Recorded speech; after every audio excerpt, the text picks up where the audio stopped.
Mayurbhanj जिलार उदला block बैराटपुर ग्राम में रविवार राति कहीं दुर्बृत्त धान गदारे निआं लगाई देबारु धान गुड़िक पुड़ी सब नष्ट हो जाइछि।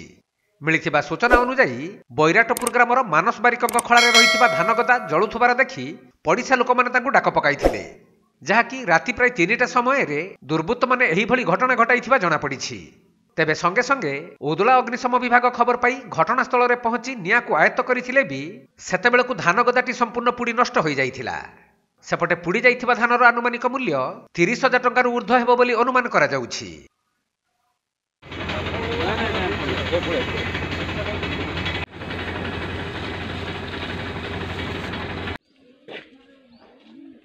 धान से कड़ा लगे देखिए तो जानवे के उठियो मुठियो पड़े सारा भी जाइदिन संपूर्ण